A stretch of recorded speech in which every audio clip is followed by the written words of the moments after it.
Hello everyone, स्वागत है आप सभी का आज के इस इम्पॉर्टेंट सेशन में। आज हम लोग डिस्कस करेंगे मैथ्स पेडागोजी के कुछ टॉप 50 क्वेश्चंस को, जो कि सीटेट के प्रीवियस ईयर क्वेश्चंस हैं और ये एग्जाम में पूछे जा चुके हैं एंड आपके आने वाले एग्जाम में भी ये क्वेश्चन आपको बहुत हेल्प करेंगे। हो सकता है कि आपको इनमें से बहुत सारे क्वेश्चंस देखने को मिल जाएं, ठीक है। तो वेरी वेरी इंपॉर्टेंट सेशन होने वाला है। सेशन को बिल्कुल मिस मत करिएगा।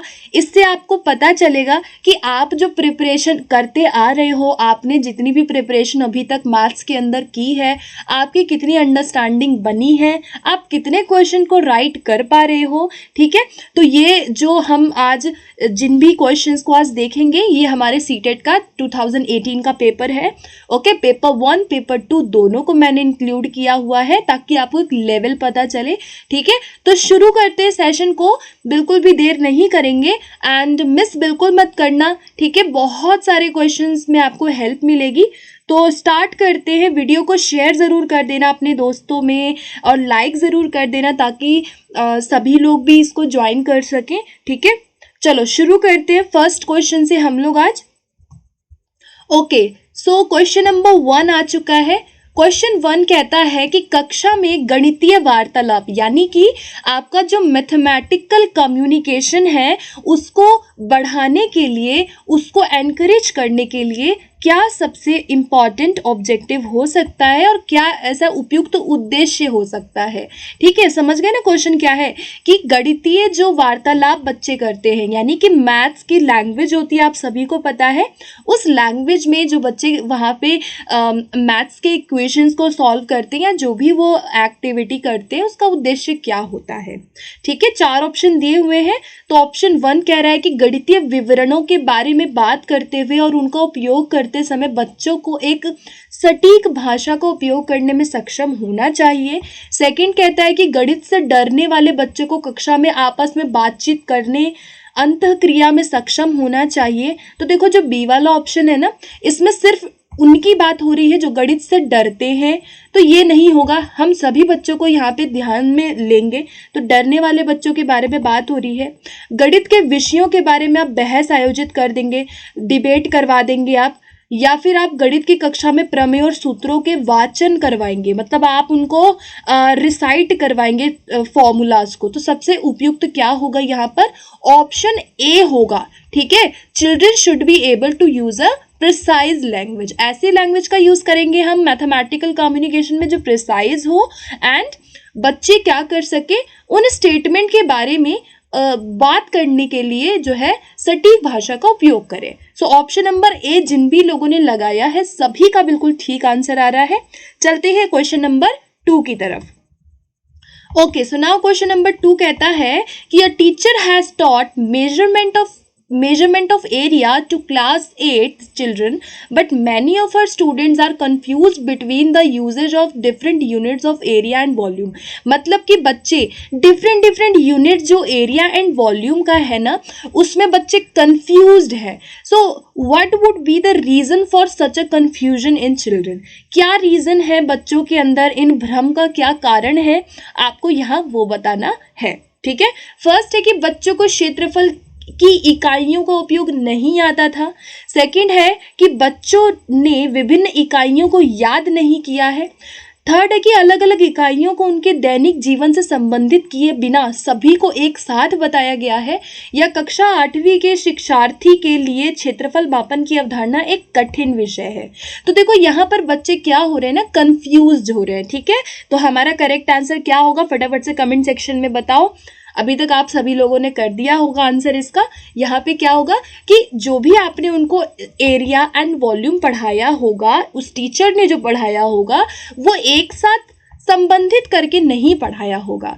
जब भी टीचर एक ही साथ सारी चीज़ें सिखा देता है without using any real life situations, without using any examples, तो उससे क्या होता है कि बच्चे कंफ्यूज हो सकते हैं, ठीक है। तो यहाँ पे यूनिट्स को इंटीग्रेटेड तरीके से नहीं पढ़ाया गया, तो यहाँ पे सी इसका करेक्ट आंसर होगा। अगला क्वेश्चन देखेंगे, क्वेश्चन नंबर 3। क्वेश्चन 3 कहता है कि the strategy of questioning using in the mathematics class at upper primary level, मतलब कि उच्च प्राथमिक स्तर पर गणित की कक्षा में उपयोग होने वाली पूछताछ की रणनीति क्या होती है। अब पूछताछ के बारे में, यानी कि जो इंक्वायरी होता है ना, हमारा इंक्वायरी अप्रोच होता है, क्वेश्चनिंग अप्रोच होता है, उसको क्या करना चाहिए, शुड बी डिस्करेज्ड, उसे हमें डिस्करेज्ड करना चाहिए, तो हम कभी भी हतोत्साहित नहीं करेंगे। ओके, तो ए तो हमारा बिल्कुल नहीं होगा। सेकेंड है कि मेक्स द क्लासरूम नॉइजी, मतलब कि बच्चों कक्षा को कोलाहलपूर्ण बनाती है ये चीज, और बच्चे क्योंकि बहुत ज्यादा बात करेंगे तो देखो ऐसा नहीं है कि नॉइजी क्लास बन जाएगी, प्रश्न पूछने से क्लास में शोर हो जाएगा, ऐसा कुछ नहीं है। तो दो ऑप्शन हमारे नेगेटिव हो गए। थर्ड है कि बच्चों के बीच तनाव पैदा करेगी, तो तनाव भी कभी भी नहीं, स्ट्रेस कभी नहीं हो सकता, हम कभी भी नेगेटिव नहीं लगाएंगे। तो जो भी बच्चे क्वेश्चन पूछते हैं, इंक्वायरी करते हैं, वो बच्चों के विचार को समझने में हेल्प करती है। ठीक है, so it helps children to express their thoughts and understanding and think critically and logically more. ठीक है, तो option number 4 will be right answer. सभी का जवाब बिल्कुल करेक्ट आ रहा है, और मैं ये एज्यूम करके चल रही हूँ कि आप लोग राइट आंसर लगा रहे होंगे। ठीक है, एंड अगर किसी को कोई डाउट रह जाता है तो कमेंट सेक्शन में जरूर पूछना, मैं वहां पे आपको मिल जाऊंगी। ठीक है ना, चलो क्वेश्चन 4 देखते हैं अब अगला प्रश्न। ठीक है, अगला प्रश्न कहता है कि उच्च प्राथमिक स्तर पर गणित अधिगम के लिए निम्नलिखित में से कौन सा सबसे अधिक आवश्यक है, यानी कि अपर प्राइमरी लेवल पे सबसे एसेंशियल क्या होता है।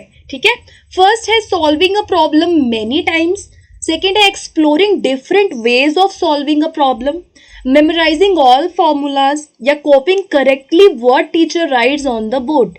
तो यहाँ पे देखो क्या बात हो रही है, बहुत इजी क्वेश्चन है, इसका कोई भी गलत मत करना। सूत्रों को याद करना बिल्कुल भी नहीं होगा, शिक्षक जो बोर्ड पे लिख दिया आप उसको उतार लेंगे, नकल करना, याद करना, ये सब चीज हम नहीं लगाएंगे। तो यहाँ पे हमारा ऑप्शन बी वाला करेक्ट हो जाएगा। आप एक समस्या के डिफरेंट तरीके निकालेंगे उसको सॉल्व करने के। ये कौन सी थिंकिंग को प्रमोट कर रहा है, फटाफट से कमेंट सेक्शन में बताओ।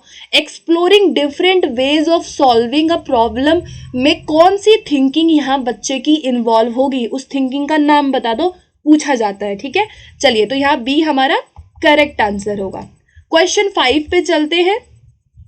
ओके, सो क्वेश्चन 5 कहता है कि उच्च प्राथमिक स्तर पर गणित पढ़ाने के लिए निम्नलिखित में से कौन सी विधि सबसे अधिक उपयुक्त है। ठीक है, अब सबसे उपयुक्त विधि बतानी है, कहाँ पे बतानी है भाई, आपसे पूछा क्या गया है, उच्च प्राथमिक स्तर पूछा गया है। ठीक है, अपर प्राइमरी लेवल पूछा गया है। पहला है प्रदर्शन विधि, व्याख्यान विधि, गतिविधि आधारित विधि, या समस्या समाधान विधि। तो यहाँ पर फटाफट से सही आंसर बताएंगे कमेंट सेक्शन में, क्या आपको इसका करेक्ट लग रहा है। तो यहाँ पर अपर प्राइमरी लेवल पे सबसे अच्छी स्ट्रैटेजी मैथ्स को पढ़ाने की, सबसे अच्छा मोस्ट सूटेबल जो टीचिंग मेथड होगा वो होगा हमारा प्रॉब्लम सॉल्विंग मेथड, समस्या समाधान विधि हमारा यहाँ पे सही जवाब हो जाएगा। ठीक है गाइस, क्योंकि देखो उच्च प्राथमिक स्तर पर बच्चे क्या करते हैं, प्रॉब्लम सॉल्विंग स्ट्रैटेजी का यूज करते हैं। यहाँ पर बच्चे अपना ह्यूरिस्टिक लगाते हैं, लॉजिकल थिंकिंग लगाते हैं, साइंटिफिक अप्रोच का यूज करते हैं। बाकी का जो ये व्याख्यान तो हम यूज नहीं करेंगे, जो ये प्रदर्शन विधि है और जो ये गतिविधि आधारित विधि है, ये आपका प्राइमरी लेवल पे ज्यादा अच्छा माना जाता है। ठीक है ना, ये आपका किस में माना जाता है, प्राइमरी लेवल पे। तो यहाँ पे हमारा 4 ऑप्शन करेक्ट हो जाएगा। चलिए क्वेश्चन 6 देखेंगे। क्वेश्चन नंबर 6 कहता है कि निम्नलिखित में से कौन सा मूल्यांकन का उद्देश्य नहीं है। ठीक है, मतलब पर्पस ऑफ असेसमेंट कौन सा नहीं है, नॉट वाला बताना है। ठीक है, फर्स्ट है छात्र के विकास की निगरानी करना, निर्देशक निर्णय लेना, पाठ्यक्रम की प्रभावशीलता का मूल्यांकन करना, या प्रदर्शन के आधार पर बच्चों की रैंकिंग करना। तो देखो आपको पता चल गया होगा इसका करेक्ट आंसर, कभी भी रैंक नहीं करेंगे। तो ये आपको क्या बताना था, नॉट वाला, है ना। असेसमेंट का उद्देश्य कभी भी बच्चों को रैंक में लगाना, रैंक करना नहीं होता। तो यहाँ पे डी हमारा यानी कि ऑप्शन नंबर बी बिल्कुल करेक्ट होगा, सेकंड ऑप्शन। चलिए क्वेश्चन नंबर 7 देखेंगे। क्वेश्चन 7 कहता है कि बच्चों को समय की अवधारणा को प्रोत्साहित करने के लिए आरंभिक गतिविधि के रूप में निम्नलिखित में से कौन सी की जानी चाहिए। ठीक है, कंसेप्ट बताना है आपको बच्चों को टाइम का, तो आप यहाँ पे क्या करेंगे? फर्स्ट है discussing about the prior experiences with phrases related to time.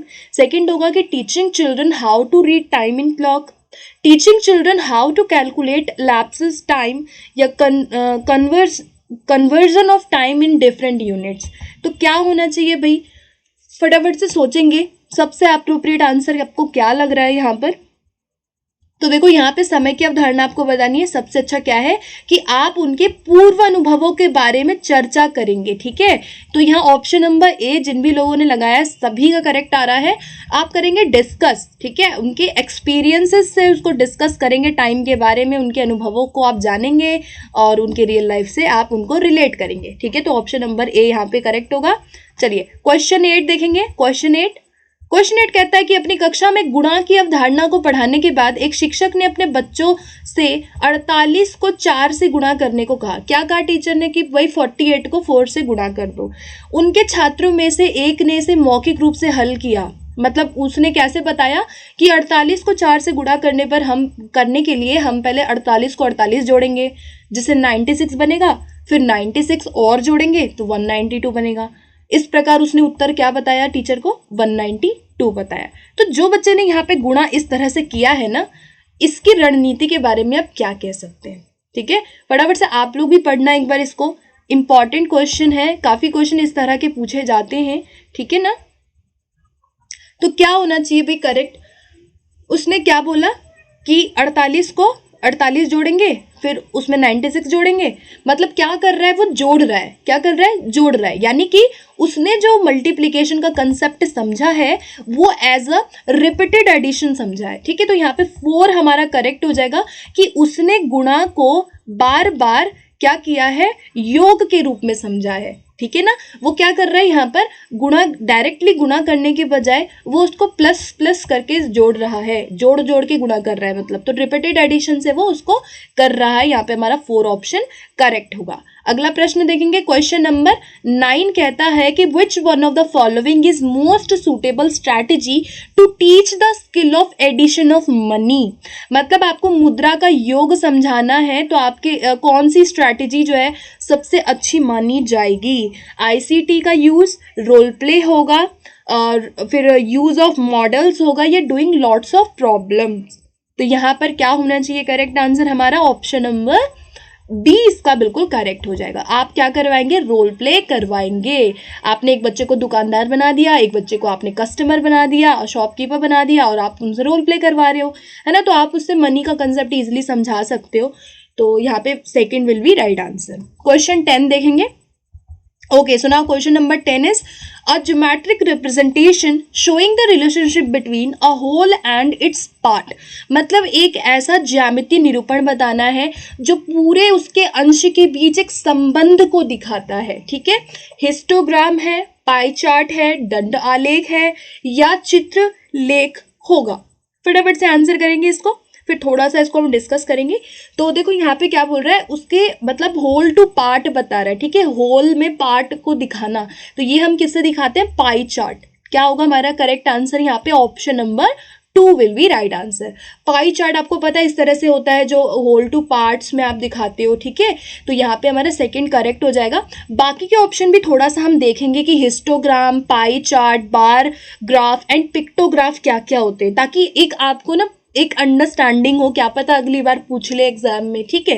तो देखो बार ग्राफ क्या है? इस तरह का बार ग्राफ होता है, हमने बहुत बनाए हैं मतलब। एंड पिक्टोग्राफ होता है इस तरह से, पिक्चर्स के थ्रू आप यहाँ पे कुछ भी शो करते हो। ये आपका लाइन ग्राफ होता है, ये इस तरह से लाइन को शो कर रहा है। ये आपका पाई चार्ट है जो होल टू पार्ट को दिखा रहा है, ठीक है, होल टू पार्ट को प्रेजेंट कर रहा है। उसके बाद यहाँ पर आपका हिस्टोग्राम क्या होता है? हिस्टोग्राम वो होता है जहाँ पे आपका होता तो बार ग्राफ के जैसा है बट इसमें कोई गैप नहीं होता, इस तरह से होता है, ठीक है, बिल्कुल भी गैप नहीं होता, लेकिन बार ग्राफ में गैप होता है, ये आपको याद रखना है। एंड ये आपका लाइन ग्राफ है, ठीक है, इस तरह से कर्व्ड लाइन ग्राफ है। तो ये जो कुछ कुछ टाइप्स है ना डाटा को रिप्रेजेंट करने के, ये सारी चीजें हैं, तो ये आपको याद रखना है। तो यहाँ पे हमारा करेक्ट आंसर क्या था? ऑप्शन नंबर 2 था। चलिए क्वेश्चन नंबर 11 देखेंगे। 11 क्वेश्चन कहता है कि दिए गए आकारों के लिए निम्नलिखित में से कौन सा ठीक नहीं है। अब आपको बताना है निम्नलिखित में से यहाँ पे कौन सा गलत है। ठीक है, फर्स्ट है, अब आप पहले ये पिक्चर देख लो। ठीक है, अब यहाँ कह रहा है कि सभी समांतर चतुर्भुज है। दूसरा है कि इनमें से एक समांतर चतुर्भुज नहीं है, इनमें से दो समचतुर्भुज है, या इनमें से दो आयत है। कौन सा आपको रॉन्ग लग रहा है? रॉन्ग वाला। ठीक है, तो यहां हमारा इस क्वेश्चन का सही जवाब क्या होगा कि इनमें से एक समांतर चतुर्भुज नहीं है, ये हमारा रॉन्ग है। सारे ही पैरेललोग्राम है यहाँ पर। ठीक है, सारे ही किस में आएंगे? आपके पैरेललोग्राम में आएंगे। अब थोड़ा सा हम लोग यहाँ पर समांतर चतुर्भुज के बारे में डिस्कस कर लेते हैं कि पैरेललोग्राम्स होते क्या हैं। ठीक है, यहाँ पे हमारा सेकंड करेक्ट होगा। जैसे आप देख रहे हो, पैरेललोग्राम क्या होता है कि जिसके जो अपोजिट साइड्स है ना वो इक्वल लेंथ के होते हैं। एंड मतलब कि आपके ये जो साइड्स दिख रहे हैं, जैसे ये इसके बराबर है एंड ये वाला इसके बराबर है। अपोजिट साइड्स पैरेलल होते हैं एंड जो साइड्स है वो कॉन्ग्रेंट होते हैं, लेंथ में भी इक्वल होते हैं। ठीक है, लेंथ में भी इक्वल है एंड साइड्स भी इक्वल है। तो यहाँ पर आप ये जितनी भी फिगर्स देख रहे हो ये सारे ही क्या है? पैरेललोग्राम में आएंगे, जिनके क्या है? Opposite sides are equals. तो यहाँ पे हमारा ये करेक्ट आंसर क्या होगा? सेकेंड वाला करेक्ट होगा। चलिए अगला क्वेश्चन देखेंगे। अभी हम लोग क्वेश्चन नंबर कर रहे हैं 12। क्वेश्चन 12 कहता है निम्नलिखित में से कौन सा कथन संकल्पना मानचित्र के बारे में सही नहीं है। मतलब आपको बताना है कि संकल्पना मानचित्र के बारे में आपको कौन सा यहाँ पे रॉन्ग लग रहा है, कॉन्सेप्ट मैप्स के बारे में। ठीक है, फर्स्ट है कि concept map represent a collection of interconnected concepts and links connecting them. बिल्कुल ठीक है ये बात, पहली वाली बात बिल्कुल ठीक है कि भाई ये क्या करता है? लिंक को जोड़ता है, डिफरेंट डिफरेंट कंसेप्ट्स को जोड़ने में हेल्प करता है कंसेप्ट मैप।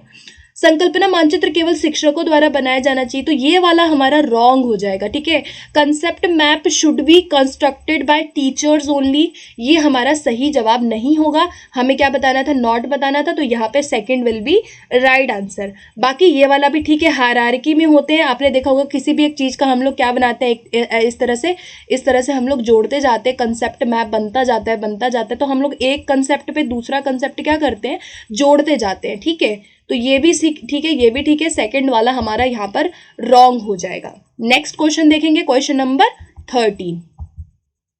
क्वेश्चन 13 कहता है कि पाइथागोरस प्रमेय को सिखाने के लिए एक शिक्षक ने एक शीट वितरित की जिस पर समकोण वाले 4 त्रिभुज खींचा गया था और बच्चों को त्रिभुज की भुजाओं के बीच संबंध को ढूंढने के लिए, खोजने के लिए कहा जाता है।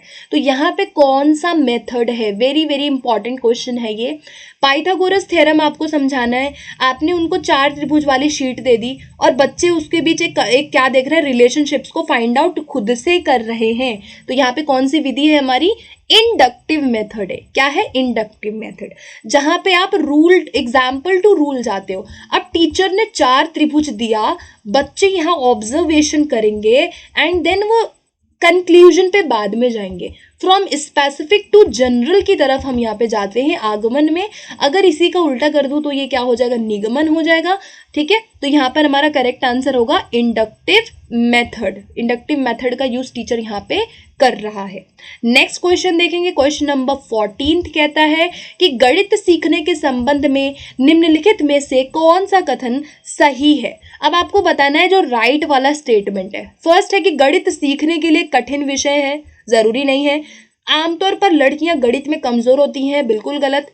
हर कोई गणित सीख सकता है या गणित केवल कठोर अभ्यास से ही सीखा जा सकता है। तो यहाँ पे हमें क्या बताना था? राइट वाला। तो ऑप्शन नंबर सी यहाँ पे करेक्ट होगा। ठीक है, हर कोई गणित सीख सकता है, ये बात बिल्कुल ठीक है, बाकी बातें बिल्कुल गलत है। ठीक है, चलो क्वेश्चन नंबर 15 देखेंगे।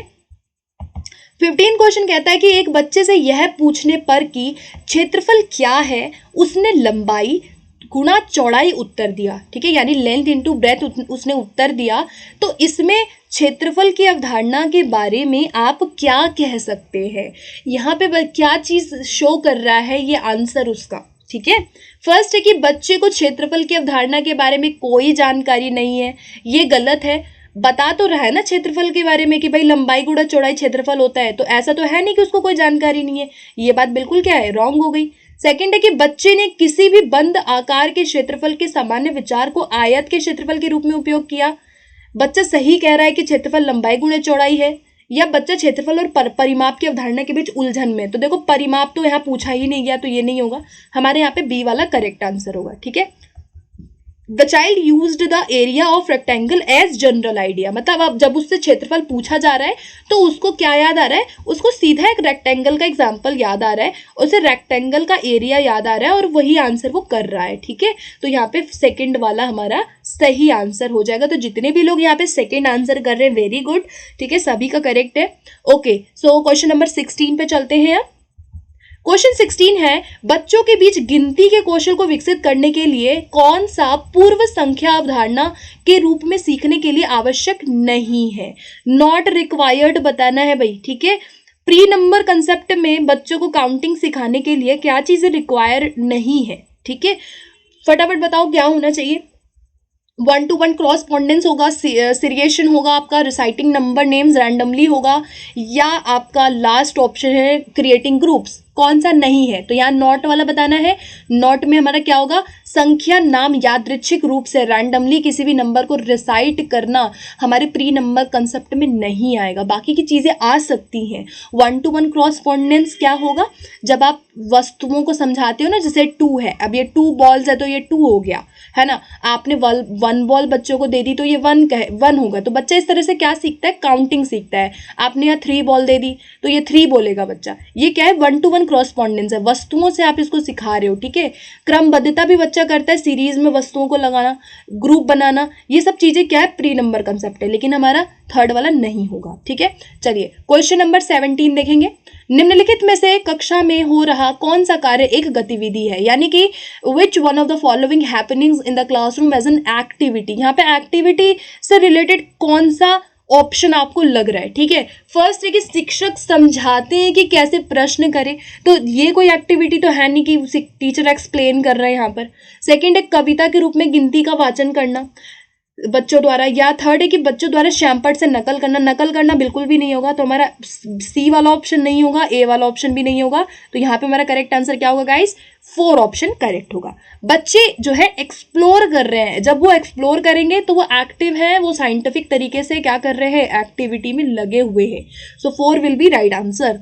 नेक्स्ट क्वेश्चन देखेंगे, क्वेश्चन नंबर 18 क्वेश्चन कहता है कि एक शिक्षक को गणित कक्षा में बच्चों के एक विषम समूह को कैसे संभालना चाहिए। यानी कि अगर एक हेटेरोजीनियस ग्रुप है तो इस ग्रुप को कैसे टीचर को हैंडल करना चाहिए। ठीक है, फटाफट से सोच के बताएंगे। फर्स्ट कहता है कि एक ही क्षमता वाले बच्चों को एक साथ समूहित रखकर उनकी क्षमता के अनुसार प्रश्न देकर करना चाहिए। सेकंड ऑप्शन है कि एक ही कक्षा के सभी बच्चों को एक साथ समूहित रखकर। थर्ड होगा कि अलग अलग क्षमताओं वाले बच्चों को एक साथ समूहित रखकर ताकि वे एक दूसरे से सीख सके, या कम क्षमता वाले बच्चों के अनुसार कक्षा में प्रश्न हल करके और उच्च क्षमता वाले बच्चों को जटिल प्रश्न देकर करना चाहिए। तो देखो विषम क्षमता वाले ग्रुप को आपको बताना है यहाँ पर, तो हमारा करेक्ट आंसर क्या होगा कि आप वहाँ पे डिफरेंट एबिलिटीज के बच्चों को एक साथ ग्रुप में रखेंगे ताकि वे सीख सके। तो यहाँ पे सी हमारा करेक्ट आंसर होगा। ठीक है, हेट्रोजीनियस ग्रुप क्या होते हैं भाई, जो डिफरेंट एबिलिटीज के बच्चों को आपने ग्रुप बना दिया, और एक होमोजीनियस होते हैं जो सेम एबिलिटी के बच्चों को आपने ग्रुप बनाया। ठीक है, तो यहाँ पे सी हमारा करेक्ट हो जाएगा। नेक्स्ट क्वेश्चन पे बढ़ते हैं। 19th क्वेश्चन कहता है कि गणित में सीखने के प्रतिफल इसीलिए विकसित किए गए हैं ताकि, भाई सीखने के जो लर्निंग आउटकम्स होते हैं मैथमेटिक्स में उनको क्यों विकसित किए गए हैं। ठीक है, उसका रीजन आपको बताना है। फर्स्ट ऑप्शन है कि गणना के लिए बच्चों को लघु विधियां बताई जाएं। सेकंड ऑप्शन कहता है कि विभिन्न शैक्षणिक सर्वेक्षणों में बच्चों की उपलब्धि बढ़ाई जाए। थर्ड ऑप्शन कहता है कि बच्चों द्वारा हासिल की जाने वाली कक्षावार दक्षता और कौशल को परिभाषित किया जाए, या वर्ष के अंत में परीक्षाओं के लिए बच्चों को जो है तैयार किया जाए। तो करेक्ट आंसर यहाँ पे हमारा क्या होगा, फटाफट से आंसर करेंगे। प्रतिफल बता रहा है। ठीक है, लर्निंग आउटकम्स मैथमेटिक्स में क्यों डेवलप किए जाते हैं, ताकि आप वहाँ पे जो क्लास वाइज कॉम्पिटेंसीज हैं और जो स्किल्स हैं उनको हम परिभाषित कर सके। ठीक है, लर्निंग आउटकम का मतलब यही है कि भाई कितना अचीव हुआ है ना, बच्चों ने कितना, उनकी कॉम्पिटेंसी मैथ्स के अंदर कितनी उनकी दक्षता हुई है, कितना अचीव कर लिया है ना। आउटकम का मतलब यही है ना कि आपने जो पूरा साल सीखा तो उसका क्या रिजल्ट आया आपके हाथ में। तो C will be right answer for this question. Next question देखेंगे, क्वेश्चन नंबर 20 क्वेश्चन है कि the purpose of diagnostic test in mathematics is. भाई गणित में जो निदानात्मक या नैदानिक परीक्षण है उसका क्या ऑब्जेक्टिव होता है, फटाफट से बता दो क्या होना चाहिए करेक्ट आंसर आपके अकॉर्डिंग इसका। ये वाला तो आई थिंक सभी लोग बता देंगे, इजी है ना, कोई डिफिकल्टी नहीं होनी चाहिए इसमें आपको। तो देखो यहाँ पे हमारा करेक्ट आंसर क्या होगा कि नैदानिक परीक्षण क्या होता है, निदान करना, पता लगाना। ठीक है, तो आप क्या करते हैं यहाँ पर कि know the gaps in children's understanding, है ना, आप उनकी अंडरस्टैंडिंग में जो कमी आ रही है ना, जो भी लर्निंग डिफिकल्टी आ रही है उसको जानना, अंतर को जानना, कमी को पता लगाना, पहचान करना कि क्या उसको प्रॉब्लम है, वो हमारा डायग्नोस्टिक टेस्ट का पर्पस होता है। तो option number A will be right answer. Next question देखेंगे, क्वेश्चन नंबर 21 कहता है उपचारात्मक शिक्षण सहायक है। भाई रेमेडियल टीचिंग किसमें सहायक होता है, ठीक है, पूरी कक्षा को पढ़ाने के लिए सहायक है, पाठ की पुनरावृत्ति के लिए, खेल मार्ग विधि द्वारा शिक्षण के लिए, या कमजोर छात्रों की सीखने की कठिनाइयों को दूर करने के लिए। तो हमने अभी क्या पढ़ा, डायग्नोस्टिक टेस्ट पढ़ा जहाँ पे आपने पहचान किया, और जब हम रेमेडी करते तो वहाँ क्या करते हैं, हम उसको दूर करते हैं। ठीक है, तो 4 यहाँ पे जो है करेक्ट होगा। आप क्या करेंगे, डिफिकल्टी को जब आप रिमूव करते हो तो वो हमारा उपचार करना हो जाता है, तो 4 इसका करेक्ट हो जाएगा। नेक्स्ट क्वेश्चन देखते हैं, क्वेश्चन नंबर 22 कहता है वेरी वेरी इजी क्वेश्चन, है ना, मतलब कि गणितीय प्रक्रिया का कौन सा एक यहाँ पे नहीं होना चाहिए, नॉट बताना है, गणितीय प्रक्रिया में क्या शामिल नहीं होता, विजुअलाइजेशन, मेमोराइजेशन, एस्टिमेशन या मेजरमेंट। तो आपको पता है गणित में हम विजुअलाइज करते हैं, एस्टिमेट करते हैं, मेजर करते हैं चीज़ों को, लेकिन कभी भी मेमोराइजेशन गणित में नहीं आता। तो यहाँ पे हमारा करेक्ट आंसर क्या होगा, option number D will be right answer. Next question देखेंगे, क्वेश्चन नंबर 23। क्वेश्चन 23 कहता है कि गणित सीखने में त्रुटियां जो है वो अति महत्वपूर्ण भूमिका निभाती हैं। तो यह कथन जो है वो आपको क्या लग रहा है ना, यह कथन असत्य है क्योंकि लापरवाही के कारण त्रुटियां होती हैं, यह कथन सत्य है क्योंकि त्रुटियां बच्चे की सोच को दर्शाती है, असत्य है क्योंकि गणित जो है वो सटीक होता है, या सत्य है क्योंकि त्रुटियां प्राप्त अंकों के बारे में प्रतिक्रिया प्रदान करती हैं। तो इसका फटाफट से आंसर लगाओ, आप लोगों को इसका करेक्ट आंसर क्या लग रहा है, उसके बाद इसको थोड़ा सा हम लोग डिस्कस करेंगे। ठीक है ना, देखो त्रुटियों के बारे में बात हो रही है, तो यहाँ पर मेरे अकॉर्डिंग मैं अगर बोलूं तो मुझे इसका करेक्ट आंसर जो लग रहा है वो लग रहा है ऑप्शन नंबर बी। ये बात सही है कि जो गलतियां हैं वो बहुत इंपॉर्टेंट होती हैं, क्योंकि उससे बच्चे की थिंकिंग जो है वो रिफ्लेक्ट होती है कि बच्चे कैसे सोचते हैं, है ना, हमने ये पढ़ा है। तो यहाँ पे बी ऑप्शन मेरे अकॉर्डिंग सही होगा, लेकिन अगर आप ऑफिशियल इसका आंसर देखोगे सीटेट का, तो ऑफिशियल आंसर में 4 को माना गया है। किसको माना गया है, 4 को माना गया है। ऑफिशियल आंसर में ये कहा गया है कि ये बात सच है क्योंकि त्रुटियां जो है वो अंकों के बारे में, जो प्राप्त अंक है उसके बारे में प्रतिक्रिया प्रदान करते हैं, मार्क्स के बारे में। तो ये भी ठीक हो सकता है, 4 वाला भी ठीक है। तो यहाँ पे मैं तो भी बी के साथ जाऊंगी क्योंकि मुझे ज्यादा बी एप्रोप्रिएट लग रहा है। वैसे अगर ऑफिशियल आंसर देखे तो इसका 4 होगा। ठीक है, चलो तो नेक्स्ट क्वेश्चन देखते हैं। अब क्वेश्चन नंबर 24 कहता है, क्वेश्चन 24 फटाफट से पढ़ेंगे। आकार पढ़ाते समय एक शिक्षक ऐतिहासिक स्थान की यात्रा की योजना बना सकता है क्योंकि, अब आपको बताना है कि जब शेप्स पढ़ा रहा है टीचर तो वो जो है ऐतिहासिक योजना बना सकता है, जो भी ऐतिहासिक स्थान पर ले जाते हैं ट्रिप्स वगैरह पे, है ना, क्यों बना सकता है, उसका आपको रीजन बताना है। ठीक है ना, फर्स्ट है, एक मिनट, फर्स्ट है कि अवकाश समय प्रदान करने की आवश्यकता है क्योंकि अधिकांश पाठ्यक्रम पूरा हो चुका है। सेकेंड है यह संचार कौशल को सुधारने का अवसर होगा। थर्ड है कि आकार हर वस्तुकला का एक अभिन्न हिस्सा है। और इसी तरह की यात्राएं विषयों में संबंध को प्रोत्साहित करती हैं। 4 है कि शिक्षा बोर्ड द्वारा फील्ड ट्रिप की सिफारिश की जाती है, इसीलिए इसका आयोजन अवश्य किया जाना चाहिए। तो आपको यहाँ पे कौन सा वाला सबसे ज्यादा एप्रोप्रिएट इसका आपको रीजन लग रहा है वो आपको बताना है, ठीक है। तो यहाँ पे हमारा करेक्ट आंसर क्या होगा, यहाँ पे हमारा करेक्ट आंसर होगा ओनली सी, ठीक है, सी विल बी राइट आंसर।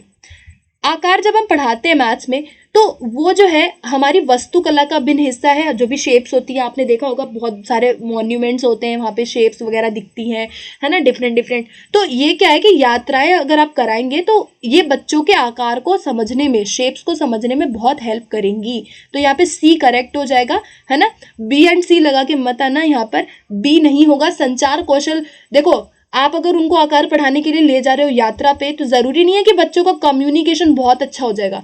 संचार कौशल बढ़ाने का हमारा ऑब्जेक्टिव मैथ्स में नहीं होता है कि भाई बच्चे कम्युनिकेशन करेंगे आपस में, ठीक है ना। तो यहाँ पे सी हमारा करेक्ट हो जाएगा आंसर। नेक्स्ट क्वेश्चन देखते हैं, question number 25। Okay, so question number 25 है कि एक छात्र को घन की सतह का क्षेत्रफल निकालने के लिए कहा गया। क्या कहा गया उसको? घन की सतह का क्षेत्रफल निकालने के लिए कहा गया। उसने आयतन निकाल दिया। क्या निकाला उसने? आयतन निकाला। तो इस त्रुटि का क्या कारण है वो आपको यहाँ बताना है। फर्स्ट है कि छात्र कक्षा को उबाऊ पाता है क्योंकि उसे गणित की कक्षा पसंद नहीं है। ये जरूरी नहीं है ना। वह छात्र उस कक्षा में अध्ययन करने के लिए उपयुक्त ही नहीं है, मतलब वो फिट ही नहीं है उस क्लास में बैठने के लिए। तो ये भी बिल्कुल नेगेटिव हो गया हमारा ऑप्शन, ठीक है। थर्ड है कि छात्र सतह का क्षेत्रफल और आयतन की अवधारणा को समझने में सक्षम नहीं है या वह इस अवधारणा को बहुत अच्छे से समझ गया है।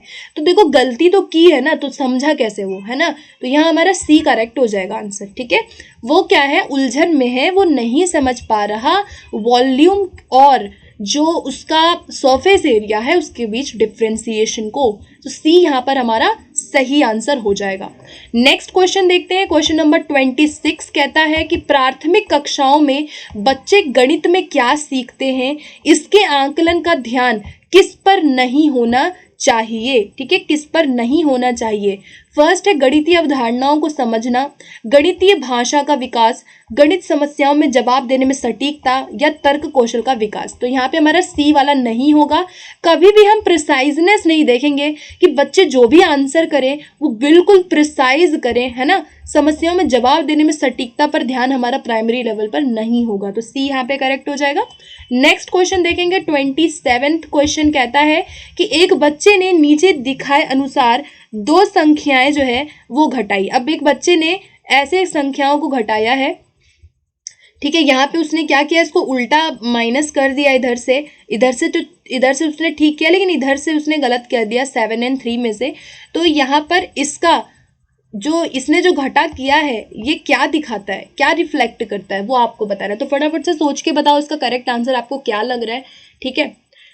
यहाँ पर क्या होना चाहिए, पहला है कि जो बच्चा है उसको घटाव की प्रक्रिया में स्थानीय मान के बारे में गलत धारणाएं हैं। सेकंड होगा कि बच्चा नहीं जानता कि कैसे घटाना है। देखो वो जानता है, ठीक है, ऐसा नहीं है कि वो नहीं जानता, वो जानता है कि कैसे घटाना है, तभी तो 8 में से 2 को घटा दिया ना। उल्टा घटा रहा है लेकिन घटा तो रहा है ना, तो सी बी वाला नहीं होगा, है ना। वो जानता है कहीं ना कहीं सब्ट्रैक्शन, बट यहाँ पे गलती क्या है, गलती ये है कि वो जो है स्थानीय मान नहीं समझ पा रहा, ठीक है ना। यहाँ पर अगर यहाँ पे 3 में से 7 नहीं जा सकता तो उसको ये कंसेप्ट नहीं पता कि भाई हम यहाँ पर प्लेस वैल्यू का यूज करके या जो भी है हम इसको -13 में से कर सकते हैं। तो यानी कि ए यहाँ पे हमारा करेक्ट आंसर हो जाएगा। तो जिन भी लोगों का यहाँ पे ए आंसर आ रहा है बहुत बढ़िया। नेक्स्ट क्वेश्चन की ओर चलते हैं। 28 क्वेश्चन देखेंगे कि प्रारंभिक कक्षाओं में गणितीय अवधारणाओं के विकास में निम्नलिखित निर्देशों का अनुक्रम जो है वो किस प्रकार किया जाना चाहिए। मतलब आपको मैथ्स पढ़ाना है तो क्या एक सीक्वेंस आपका होना चाहिए मैथ्स को टीच करने का, ठीक है। फर्स्ट है चित्र बनाना, सेकंड है प्रतीकात्मक प्रतिनिधित्व का प्रयोग करना, थर्ड है अनुभव प्रदान करना, 4 है भाषा के माध्यम से समझाना, ठीक है। अब आपको सही वाला सीक्वेंस बताना है। 1-2 मिनट पढ़ लो आप लोग फटाफट से, और फटाफट से इसका आंसर मुझे करेंगे 1 2 3 4 में से क्या करेक्ट है। और हर बार यहाँ से क्वेश्चन बहुत आते हैं, इस बार भी जरूर आएगा, ये बात ध्यान रखना। कई बार एक चीज पूछ लेता है, कई बार आपसे इस तरह से सीक्वेंस में पूछ लेंगे, ठीक है। तो यहाँ पे देखो करेक्ट हमारा सीक्वेंस क्या होगा। सबसे पहले आप उनको एक्सपीरियंसेस प्रोवाइड करेंगे। पहली बात, बिना अनुभवों हम उसको कंक्रीट एक्सपीरियंसेस देते हैं। कुछ भी मैथ्स में हम जब टीच कर रहे हैं तो हम उनको कंक्रीट एक्सपीरियंसेस देंगे। तो यहाँ पे 4 वाला फर्स्ट में नहीं आएगा, फर्स्ट वाले में हमारा थर्ड आएगा, ठीक है ना। तो ये तो हमारा रॉन्ग हो गया। सेकेंड आएगा, देखो अनुभव प्रदान आपने कर दिया, अब आप क्या करेंगे, भाषा के माध्यम से समझाएंगे। तो देखो मैथ्स का ना एक सीक्वेंस होता है। सबसे पहले आप कंक्रीट एक्सपीरियंसेस प्रोवाइड करेंगे, सी फॉर कंक्रीट, ठीक है। उसके बाद हम लैंग्वेज का यूज करके लैंग्वेज में उस चीज को समझाते हैं। फिर हम उसको ड्राइंग के थ्रू, पिक्चर्स के थ्रू, ठीक है, ड्राइंग या पिक्चर्स के थ्रू हम उसको समझाते हैं। उसके बाद हम सिंबॉलिक लैंग्वेज का यूज करते हैं। तो यहाँ पे हमारा सही वाला जो सीक्वेंस होगा वो होगा ऑप्शन नंबर 2, ठीक है। गणित को पढ़ाने का ये एक सीक्वेंस है जो आपको याद रखना है। सबसे पहले कंक्रीट एक्सपीरियंसेस प्रोवाइड करोगे, फिर आप भाषा के माध्यम से समझाओगे, फिर आप उसको जो है, जो भी आपने उसको डायग्राम है या पिक्चर है उसमें आप समझाओगे, एंड बाद में बच्चा सिंबॉलिक लैंग्वेज का यूज करेगा सिंबल्स में। तो यहाँ पे 2 जो है वो करेक्ट होगा। ओके, नेक्स्ट क्वेश्चन देखते हैं, क्वेश्चन नंबर 29। क्वेश्चन 29 कहता है कि रोमन अंकों का उपयोग आमतौर पर हिंदू अरबी अंकों जैसी संख्याओं के लेखन में क्यों नहीं किया जाता। मतलब जो रोमन न्यूमरल्स हैं उनका यूज हम कभी भी नंबर लिखने में हिंदू अरबिक की तरह यूज क्यों नहीं करते हैं लेखन में, उसका आपको रीजन यहाँ पे बताना है, ठीक है। ऑप्शन ए है कि क्योंकि जो रोमन अंक है वो स्थानीय मान का नियोजन नहीं करते हैं, इसीलिए इन अंकों के उपयोग करने में जो गणना होता है, जो कैलकुलेशंस है, वो रोमन में मुश्किल होती है। तो यही वाला ऑप्शन हमारा क्या होगा, बिल्कुल सही होगा। अगर आप रोमन न्यूमरल्स देखेंगे तो कुछ सिंबल्स होते हैं जिन पर पूरा का पूरा रोमन न्यूमरल बेस्ड होता है, और वहाँ पे कभी भी वहाँ पे हमारा प्लेस वैल्यू रोमन न्यूमरल में आपको नहीं मिलता, ठीक है ना। तो यहाँ पे हमारा ए वाला करेक्ट होगा, क्योंकि रोमन न्यूमरल में प्लेस वैल्यू नहीं होती है, इसीलिए उनका गणना करना, उनको जो है कैलकुलेट करना बहुत ज़्यादा मुश्किल होता है। तो A will be right answer. Next question देखेंगे, क्वेश्चन नंबर 30 देखते हैं, ठीक है। 30th क्वेश्चन कहता है कि एक शिक्षक ने अपनी कक्षा में बच्चों को उनके परिवेश में मौजूद वस्तुओं के भौतिक गुणों को अपने शब्दों में समझाने के लिए प्रोत्साहित किया। अब ऐसी गतिविधि करने के पीछे एक शिक्षक का क्या उद्देश्य है, ठीक है। फर्स्ट ऑप्शन है, ऑप्शन में रीड करती हूँ, यह एक बहुत ही रोचक गतिविधि है जिसे आकार की अवधारणा को पुनः देखने के लिए खाली समय में किया जा सकता है। सेकंड है, बच्चे अपनी भाषा में वस्तुओं को समझाने का आनंद लेते हैं क्योंकि वे डम शरास खेलने का आनंद लेते हैं। थर्ड है कि यह बच्चों को अनौपचारिक रूप से किसी वस्तु के भौतिक गुणों का निरीक्षण करने का अवसर देता है जो आकारों के बारे में उनकी समझ को गहन बनाता है। या 4 है कि यह एक उपयोगी गतिविधि है जो एक बच्चे को आकार का परिचय कराती है। तो यहाँ पे हमारा सही जवाब क्या होगा, option number 3 will be right answer, ठीक है। बच्चे अनौपचारिक इनफॉर्मली जो भी शेप्स है, जो वस्तुएं हैं, उनको देखेंगे, अंडरस्टैंड करेंगे, उसको एनालिसिस करेंगे। ओके, नेक्स्ट क्वेश्चन देखते हैं, 31 क्वेश्चन है। सो क्वेश्चन नंबर 31 है, अशिक्षित दुकानदार द्वारा उपयोग किए जाने वाले गणित।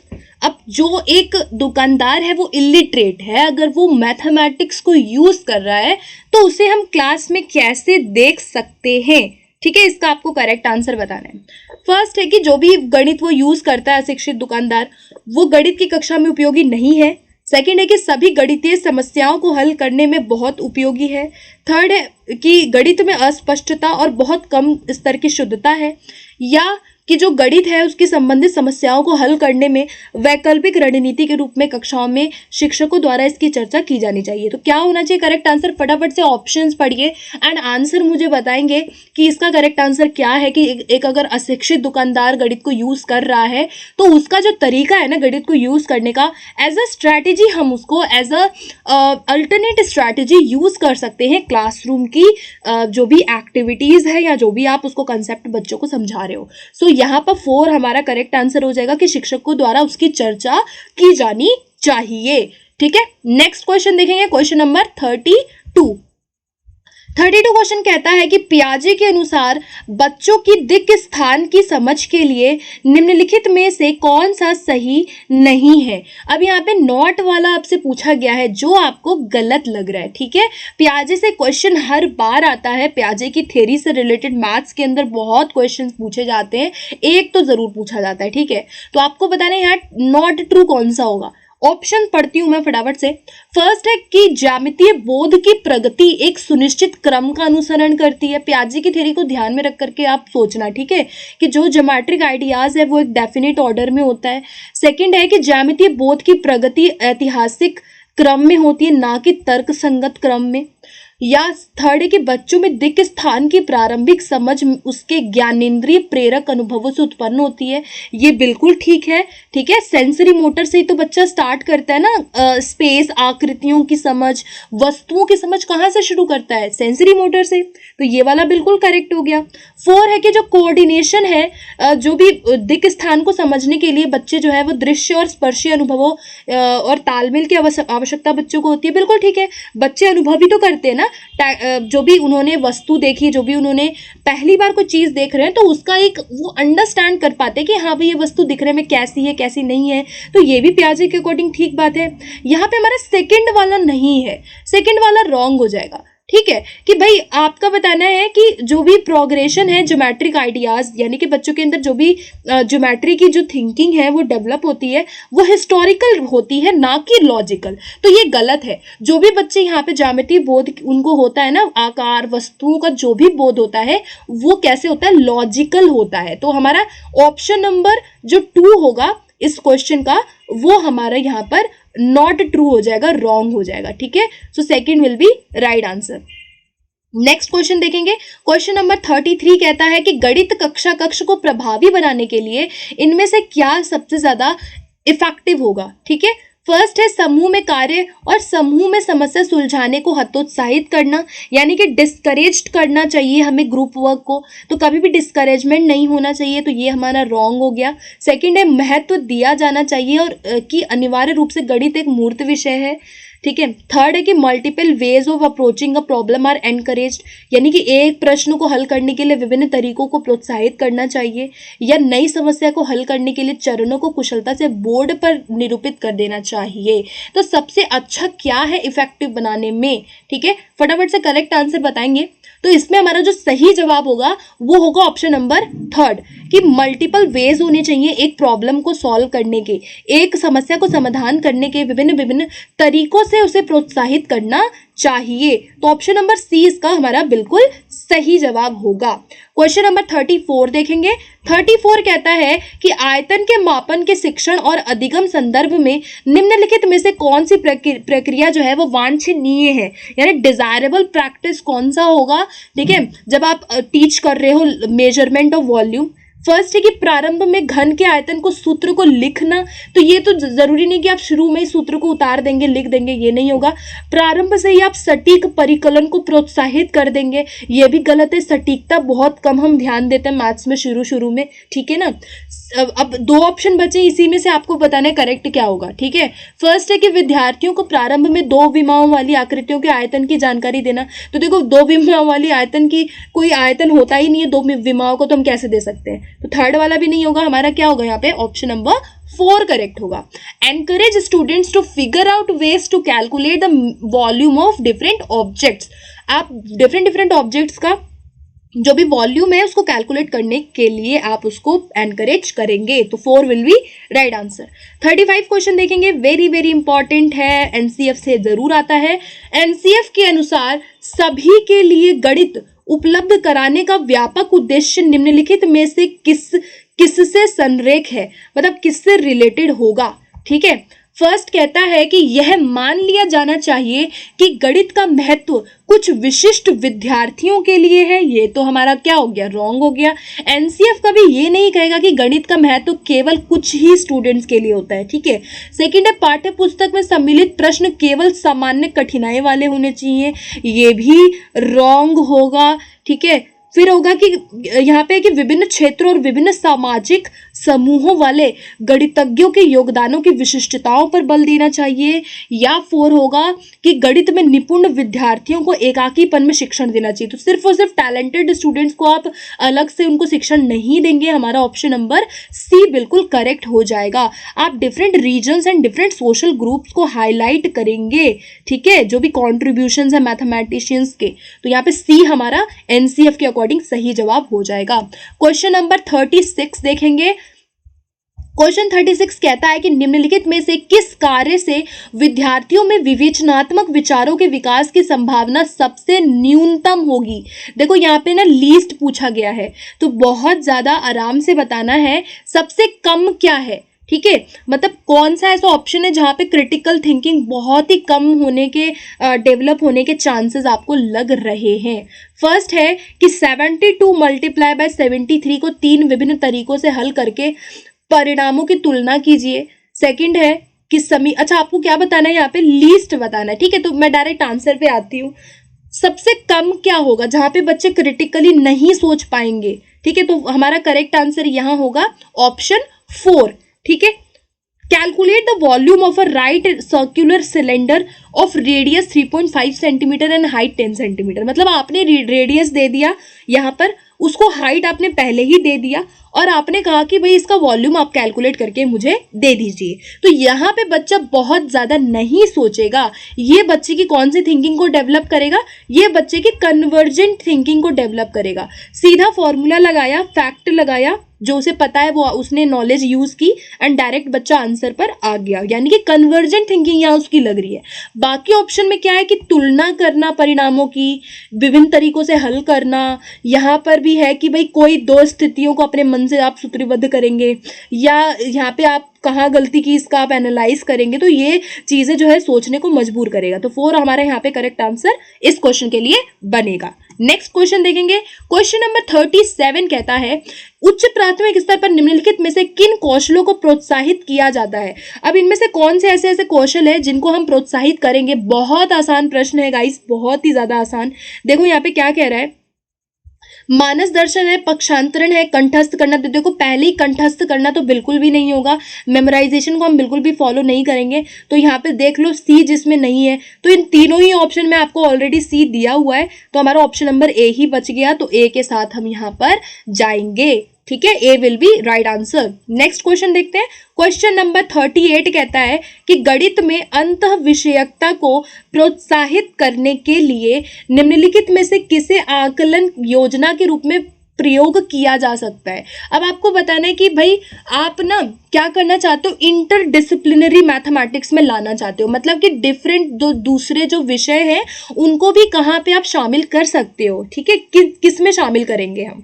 तो यहाँ पे मेरा करेक्ट आंसर होगा ए एंड बी, ठीक है, A and B will be right answer. यहाँ पे जब हम प्रोजेक्ट कराते, जब हम फील्ड ट्रिप कराते, तो हम बहुत ही ज्यादा यहाँ पर अंत विषयकता को हम यहाँ पे प्रोत्साहित कर सकते हैं। हम यहाँ पे एसएसटी को इंक्लूड कर सकते हैं इन चीजों से, है ना। तो ये चीजें जो है ये ज्यादा इंटरडिसिप्लिनरी अप्रोच को फॉलो करेंगी। तो ए और बी हमारा करेक्ट आंसर होगा। नेक्स्ट क्वेश्चन देखेंगे। क्वेश्चन नंबर 39 है, अ मैथमेटिकल थ्योरम इज। भाई गणितीय प्रमेय क्या होता है, प्रमेय के बारे में आपको बताना है। तो काफी सारे क्वेश्चन जो है एक्सियम, थ्योरम्स एंड पोस्टुलेट से आते हैं, है ना। तो आपको फटाफट से बताना है यहाँ पर क्या होना चाहिए। गणितीय प्रमेय क्या होता है, एक कथन जिसे अभिग्रहितों की तर्कसंगत युक्तियों द्वारा सिद्ध किया गया है। सेकंड है एक कथन जो सदैव सही होता है और इसे उत्पत्ति की आवश्यकता नहीं है। थर्ड है कि एक ऐसा कथन जिसकी सत्यता या असत्यता की कोई जानकारी नहीं है, या एक ऐसा कथन जिसकी उत्पत्ति यथेष्ट साक्ष्य से रहित है। तो देखो यहाँ पे जो मैथमेटिकल थ्योरम होता है ना, थ्योरम वो होता है जब हमने किसी भी एक्सियम को हमने प्रूफ कर दिया, ठीक है बात। तो एक ऐसा कथन होता है प्रमेय जिसे हमने अभिग्रहितों की सहायता से उसको सुसिद्ध कर दिया, है ना। तो 2 चीज याद रखना, हमारे एक्सियम क्या होते हैं। पहली बात एक्सियम ध्यान रखना, एक्सियम वो कथन होते हैं जिन्हें बिना सिद्ध किए ही आप मान लेते हो, समझ गए।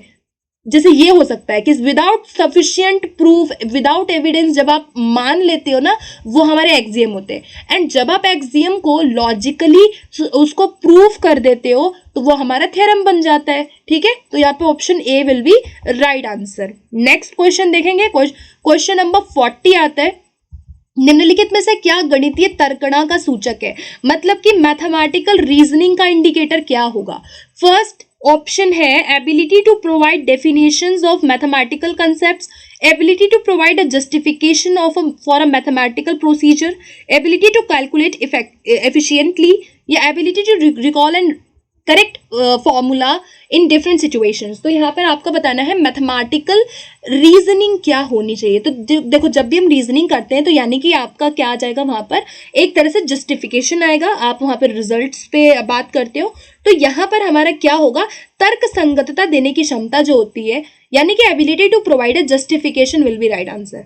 आप जस्टिफाई करेंगे कि आपका आंसर क्यों आया, कैसे आया, है ना। आप जब एक जस्टिफिकेशन दे देते हो तो यानी कि आप मैथमेटिकल रीजनिंग को फॉलो कर रहे हो वहां पे। तो यहाँ पे second will be right answer. Next question पे आते हैं। 41 क्वेश्चन कहता है कि प्राथमिक स्तर पर ज्यामिति के अध्यापन के लिए सबसे वांछनीय प्रक्रिया क्या होगी, वो आपको बतानी है। ठीक है, मतलब आपको ज्योमेट्री सिखानी है प्राइमरी लेवल पे, तो आप कैसे सिखाओगे। फर्स्ट है कि प्राथमिक स्तर पर ज्यामिति को सरल मूलभूत आकृतियों की पहचान तक सीमित रखना चाहिए। सेकंड है कि अध्यापक को प्रारंभ में सरल आकृतियों की स्पष्ट परिभाषा देनी चाहिए। देखो, परिभाषा तो नहीं देनी चाहिए, सबसे पहले आप उनको डेफिनेशन दे दोगे प्राइमरी लेवल पे, ये नहीं करेंगे हम यहाँ पे जो है सीमित रखेंगे केवल, तो यहाँ पे सीमित भी नहीं रखेंगे हम। ठीक है, ये जो है नेगेटिव वर्ड्स हैं। थर्ड है कि बच्चों को प्रचुर अवसर दिए जाने चाहिए कि वे दिक् स्थान की अंतर्दर्शी समझ को विकसित कर सके। तो बिल्कुल आप यहाँ पे क्या करेंगे, उनको अवसर दे रहे हैं, है ना। ये एक पॉजिटिव वर्ड है कि भाई आप उनको मल्टीपल अपॉर्चुनिटीज देंगे ताकि वो स्पेस जो आकृति है, जो उसके सामने जो आकृतियां हैं बहुत सारी, उसकी समझ उनको हो सके। क्या बेलन क्या है, सिलेंडर क्या है, आपका जो है रेक्टेंगल, स्क्वायर, ट्रायंगल, ये जितनी भी शेप्स होते हैं 3D 2D, इनकी अंडरस्टैंडिंग बच्चों को होनी चाहिए। ठीक है, तो यहाँ पे हमारा थर्ड वाला बिल्कुल करेक्ट हो जाएगा। नेक्स्ट क्वेश्चन देखेंगे, क्वेश्चन नंबर 42 कहता है कि हिंदू अरबी गणना प्रणाली के लिए निम्नलिखित में से कौन सा सही नहीं है। फर्स्ट है, एक संख्या में अंक की स्थिति इसका मान बताती है। सेकंड है, यह योगात्मक प्रकृति का है, इसमें आधार 2 की प्रणाली का पालन किया जाता है, या यह गुणात्मक प्रकृति का है। ठीक है, हिंदू अरबी गणना में यानी हिंदू अरबिक जो सिस्टम होता है न्यूमरेशन का, उसके बारे में आपको गलत बताना है। तो यहाँ पे रॉन्ग वाला हमारा क्या होगा, it follows the base two system. देखो, base two system binary system होता है, ये हिंदू अरबिक नहीं होता है। इसमें आधार 2 की प्रणाली का पालन नहीं किया जाता। हमारी जो हिंदू अरबिक सिस्टम होता है ना न्यूमरेशन का, वो बेस 10 होता है। क्या होता है वो बेस 10 होता है, यानी कि आपका जिसमें डेसिमल्स वगैरह भी हो जाते हैं, आ जाते हैं। तो बेस 10 याद रखना हिंदू अरबी में होता है, बेस 2 नहीं होता है। ठीक है, नेक्स्ट क्वेश्चन देखेंगे, क्वेश्चन नंबर 43 कहता है कि निम्नलिखित शाब्दिक समस्या को पहचानिए। अब आपको इस शाब्दिक समस्या को पहचान के बताना है कि यह क्या हो रहा है। ठीक है, फर्स्ट है कि मेरे पास 6 पेंसिल है, मनीष के पास मेरे से 2 अधिक है, तो मनीष के पास कितनी पेंसिल हुई, है ना। अब यहाँ पे जब आप इस तरह का कैलकुलेट करोगे, इस तरह का जब आप सोचोगे, तो यहाँ पे क्या करोगे, तुलनात्मक जमा होगा, तुलनात्मक घटा। देखो, घटा तो बिल्कुल नहीं होगा, उसके पास आपके पास 6 है, आपके दोस्त के पास आपसे 2 ज्यादा है, यानी कि क्या करेंगे, हम ऐड कर रहे हैं। तो यहाँ पे हमारा क्या हो जाएगा, तुलनात्मक जमा यानी कंपैरिजन एडिशन हमारा यहाँ पे करेक्ट आंसर होगा। ठीक है, आप कंपेयर कर रहे हो एडिशन में। ठीक है, first will be right answer. Next question पे चलते हैं। 44 क्वेश्चन कहता है कि गणित के अधिगम के संबंध में निम्नलिखित में से क्या सही नहीं है। अब यहाँ पे क्या आपको रॉन्ग लग रहा है वो आपको बताना है। नॉट वाला, ठीक है, कई बार हमारा नॉट वाला हम बहुत ध्यान से नहीं देखते तो गलत हो जाता है गाइस, थोड़ा सा ध्यान से करना। ठीक है ना, क्या सही नहीं लग रहा। फर्स्ट ऑप्शन है कि गणित में उत्कृष्ट प्रदर्शन की प्रतिभा स्वाभाविक होती है। सेकंड ऑप्शन कह रहा है कि विद्यार्थियों की जो सामाजिक सेकंड ऑप्शन है कि अध्यापक के सीखने वालों के प्रति विचारों का अधिगम के परिणामों पर प्रभावशाली असर होता है। विद्यार्थियों की सामाजिक आर्थिक पृष्ठभूमि का गणित के निष्पादन पर असर होता है, या विद्यालय में दिए जा रहे निर्देशों की भाषा का असर बच्चे के गणित के प्रदर्शन पर हो सकता है। तो आपको गलत बताना है, ठीक है। तो देखो डी वाला बिल्कुल ठीक है कि आपके स्कूल एक्सपीरियंसेस का प्रभाव आपके परफॉर्मेंस पे भी पड़ेगा मैथ्स का, ठीक है। आपका सोशियो कल्चरल भी हो सकता है, टीचर का बिलीफ हो सकता है, लेकिन फर्स्ट वाला हमारा रॉन्ग हो जाएगा। तो यहाँ पर हमारा ऑप्शन नंबर ए, जितने लोग लगा रहे हैं सभी का बिल्कुल ठीक आ रहा है। ऑप्शन नंबर ए हमारा यहाँ पे सही नहीं है। गणित सीखने की प्रतिभा, हमारी उत्कृष्ट प्रतिभा स्वाभाविक होती है, गलत है। गणित में अगर आपको बहुत उत्कृष्ट प्रदर्शन करना है तो आप उसका प्रैक्टिस करेंगे। अभ्यास इंपॉर्टेंट होता है, ना कि हमारी इनेट एबिलिटी। तो यहाँ पे फर्स्ट हमारा करेक्ट आंसर इस क्वेश्चन के लिए हो जाएगा। क्वेश्चन नंबर 45 देखेंगे कि निम्नलिखित में से कौन सा क्रियाकलाप बच्चों में त्रिविम समझ को विकसित करने के लिए सबसे अधिक उपयुक्त है, ठीक है। सबसे अधिक उपयुक्त बताना है भाई। फर्स्ट है कि बोतल के ऊपरी दृश्य को चित्रित करना, सेकंड है कि मानचित्र पर शहरों का स्थान निर्धारण करना, चंद्रमा के उदय होने का समय लिखना, या संख्याओं को संख्या रेखा पर निरूपित करना। फटाफट से आंसर बताओ इसका, क्या आपको करेक्ट लग रहा है, ठीक है। त्रिविम आकार को समझाना है आपको। जो स्पेशल अंडरस्टैंडिंग होती है ना, स्पेशल अंडरस्टैंडिंग मालूम है, जो हमारा डिफरेंट ऑब्जेक्ट्स होते हैं ना, जो डिफरेंट हमारी आकृतियां होती हैं, बेसिकली उनकी समझ बच्चों में विकसित करने के लिए सबसे अच्छा क्या है कि आप बोतल के ऊपरी दृश्य को चित्रित करने के लिए दे देंगे, ठीक है। जो आप बोतल का व्यू है उसको एक तरह से ड्राइंग करने के लिए दे सकते हो, जिससे बच्चे में स्पेशल अंडरस्टैंडिंग डेवलप होगी, ठीक है। अब थोड़ा सा इसके बारे में और मैं डिस्कस करना चाहूंगी। जैसे कि आप ये देख रहे हो, आपने बोल दिया चूज द करेक्ट ऑप्शन। अब यहाँ पे circle is dash the square. अब आपको 4 ऑप्शन दिए हुए हैं, तो जब आप इस तरह की एक्टिविटी बच्चों को देते हैं ना कि भाई जो सर्कल है वो स्क्वायर के कहाँ पर है ना, आउटसाइड है, इनसाइड है, बिलो है, या इनमें से कोई नहीं है, तो बच्चे जब इसको बताएंगे यानी कि उनका क्या हो रहा है, यहाँ पे स्पेशल अंडरस्टैंडिंग विकसित हो रही है, आकृतियों की समझ हो रही है कि भाई ये इसमें आएगा, है ना, ये जो है ऑब्जेक्ट इसमें आएगा, जो ये इस ऑब्जेक्ट है इसमें आएगा, और ये जो ऑब्जेक्ट है वो इसमें आएगा। ये क्या है, बच्चों की एक स्पेशल अंडरस्टैंडिंग को विकसित करने की एक्टिविटीज है, ठीक है। तो यहाँ पे हमारा करेक्ट आंसर क्या होगा, ऑप्शन नंबर ए करेक्ट होगा। नेक्स्ट क्वेश्चन देखेंगे, क्वेश्चन नंबर 46 कहता है कि कक्षा सेकंड के बच्चों को 44 लिखने के लिए कहा गया, तो कुछ ने इसको 404 यानी कि 44 लिखने की जगह उन्होंने उसको 404 लिख दिया। तो अध्यापक के रूप में आप इसको कैसे संबोधित करेंगे, इस गलती को आप कैसे सुधारेंगे बच्चों के अंदर। फर्स्ट है कि उनकी कॉपियों में सही उत्तर लिखेंगे। सेकंड है कि आप उन्हें मूर्त पदार्थ से विनिमय नियम समझाएंगे। आप उस समूह में रखेंगे उनको जिसने सही लिखा है, मतलब आप उनको ग्रुप बना देंगे, या आप उन्हें सही उत्तर प्राप्त करने के लिए कहेंगे। तो फटाफट से आंसर करो, इसका क्या होना चाहिए, बहुत आसान है। देखो अब उनको ये चीज नहीं समझ आ रही, तो आप सबसे अच्छा आपका एक तरीका क्या होगा कि आप मूर्त पदार्थ में उनको विनिमय समझा देंगे, है ना। कंक्रीट मटेरियल का यूज करके आप एक्सचेंज को समझा सकते हो, ठीक है। तो यहाँ पे हमारा करेक्ट आंसर ऑप्शन नंबर 2 इस क्वेश्चन के लिए हो जाएगा। नेक्स्ट क्वेश्चन पे चलते हैं, क्वेश्चन नंबर 47 क्वेश्चन कहता है कि एनसीएफ 2005 के अनुसार निम्नलिखित में से कौन से विषय प्राथमिक विद्यालय में गणित पाठ्यक्रम का भाग नहीं है। यहां से क्वेश्चन बहुत आ चुके हैं, ठीक है। इंपॉर्टेंट क्वेश्चन है कि प्राइमरी लेवल पे क्या नहीं होगा पाठ्यक्रम का भाग, ठीक है। फटाफट आंसर करो। फर्स्ट होगा आपका टेसिलेशन, सेकंड है सिमेट्री, थर्ड है पैटर्न, 4 है आपका रेशियो। तो यहाँ पे सही जो है, जो आप प्राइमरी लेवल के करिकुलम में नहीं देख सकते, वो है हमारा रेशियो हमारे प्राइमरी लेवल के करिकुलम में मैथमेटिक्स का पार्ट नहीं होता है। अनुपात को हम शामिल नहीं करते, ये हमारे अपर प्राइमरी लेवल में आता है। बाकी की जो तीनों चीजें हैं, टेसिलेशन हुआ, सिमेट्री हुआ, पैटर्न्स हुआ, ये आपको एनसीईआरटी की बुक्स में बहुत ज्यादा मिल जाएंगी, ठीक है। थोड़ा सा डिस्कस करते हैं इसको हम। ये आप देख रहे हो, ये क्या टेसिलेशंस है, जिसे हम टाइलिंग या जिसे हम चौपड़ भी कहते हैं।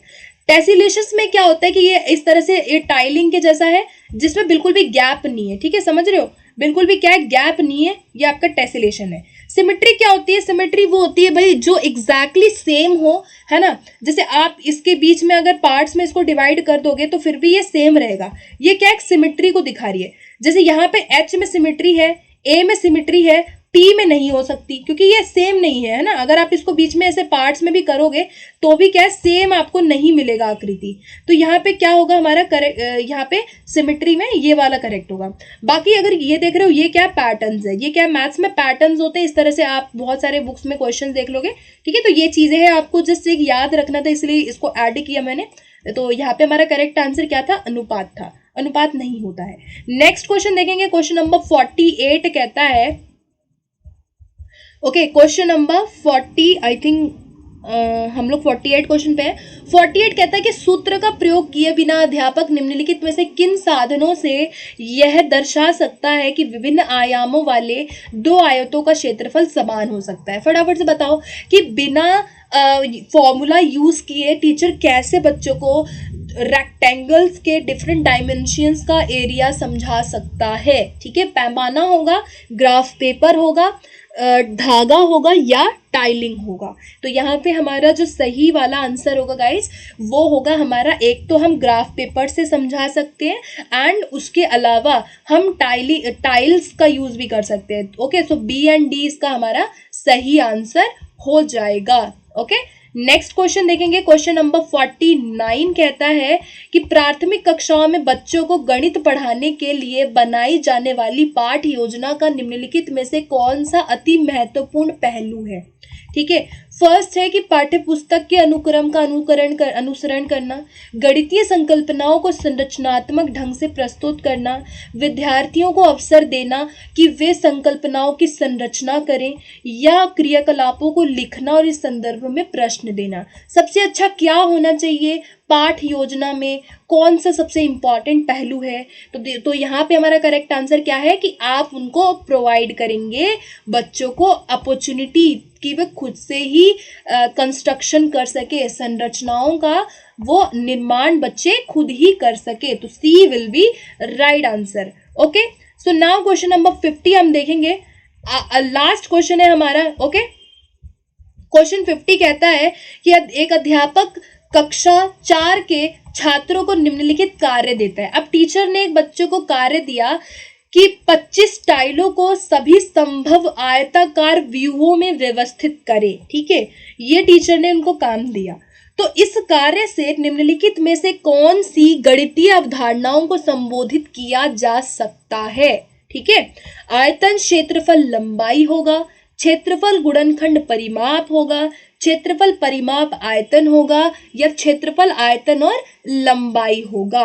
तो देखो यहाँ पर क्या बोला है, आयताकार व्यूहों में आप उसको लगाना है। आप बच्चों को आपने 25 टाइलें दे दी, तो यहाँ पर उनका पहली बात आयतन तो होगा नहीं। ठीक है बात, आयतन नहीं हो सकता हमारा इसमें, आयताकार टाइलों में आयतन कहाँ से आएगा, है ना, आयतन तो हमारा नहीं आएगा।